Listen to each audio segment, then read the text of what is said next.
Hey everyone, this is Oscar with MoveWithMotive.com, and in this video I'm going to talk about the Checklist Manifesto by Atul Gawande. Now this isn't so much a book review, this is more so on the learnings I've taken from the book and how I've applied it to both my personal life and professional life. Now every time I read a book or listen to a book, I take extensive notes. That way 3 months, 6 months, 9 months down the line, when I reference those notes, I get everything that I need to get instead of referring back to the book and trying to read through the pages. So I take very extensive notes. Now the Checklist Manifesto, I only wrote down around 400 words. So that book's probably one of the least amount of words that are written for a note in terms of notes.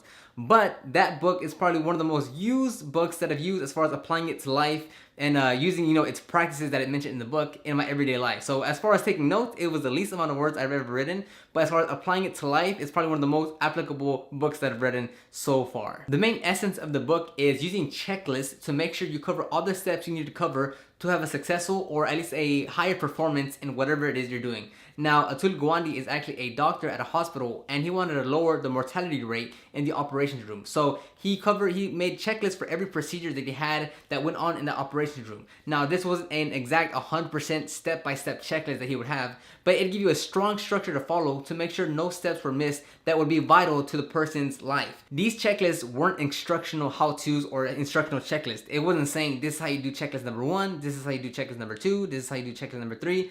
It was nothing like that. As how they call it in the book is that it was a do confirm list where the doctors would go off of memory and then double check the checklist to make sure that they were doing everything in the right way. And there was actually an example at the beginning of the book where someone had came in for a stab wound to the stomach. And this was, I believe, in LA. And typically, they went through their typical procedure. They got him stabilized and everything was going well until a few hours down the road, kind of at night, where blood started gushing out and he went into into a coma.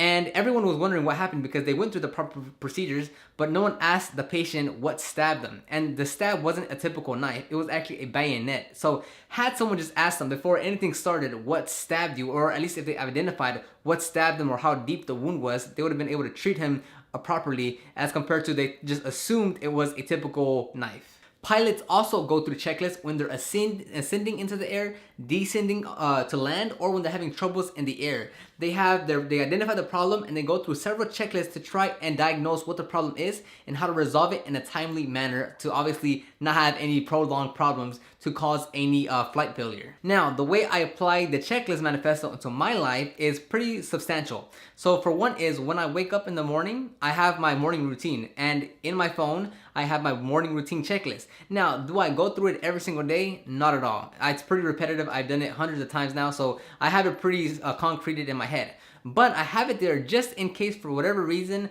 I'm feeling kind of like just not in the mood to like do my morning ritual, or I'm not in that state of mind of energy with a lot of energy and the proper mindset, then I can easily go through my checklist just to make sure I'm doing everything I'm supposed to be doing to have that productive morning for myself. I also have a checklist before I head off to work. That way I'm not driving midway to work and then I remembered I forgot my wallet, forgot something that I needed, and have to drive all the way back to get it. So the checklist before I go to work is do I have, just your everyday carry items like your phone, your wallet, my sunglasses, my backpack, my whatever it is I need to take, that I typically take, I have that in the checklist. And again, I don't refer to it every single day, but when I'm in a rush and I'm like, trying to rush and get things going, I definitely run it through there because my mind is not exactly where it needs to be in terms of remembering everything that I need. So when my mind is in a dozen different places, I use a checklist to make sure that I did get everything before heading off to work. And I apply this to when I'm creating YouTube videos, when I'm creating landing pages, when I'm setting up email campaigns. I do the checklist to make sure I cover all the steps necessary to make sure I do 100%, or at least, to do an effective job at what I'm doing. The type of checklist that I normally use is the do confirm checklist, where I'm going off of memory and then I check the checklist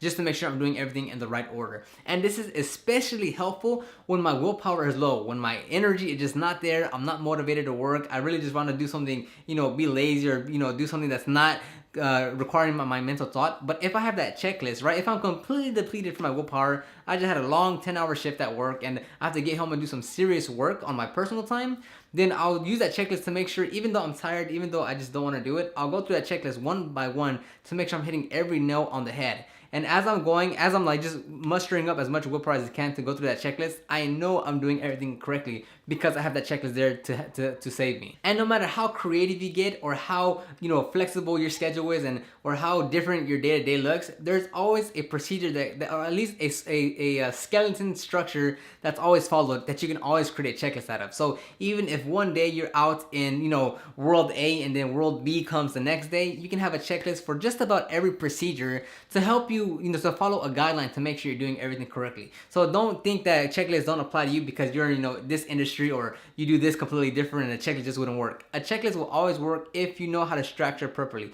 And if you haven't had the chance to read the book, I most definitely recommend you to read the Checklist Manifesto. So hopefully you like this video. Hopefully you'll apply the checklist into your life to make sure you don't miss those dumb mistakes. So leave a comment down below, like this video, and subscribe to the YouTube channel, and I'll see you on the next one. Bye-bye.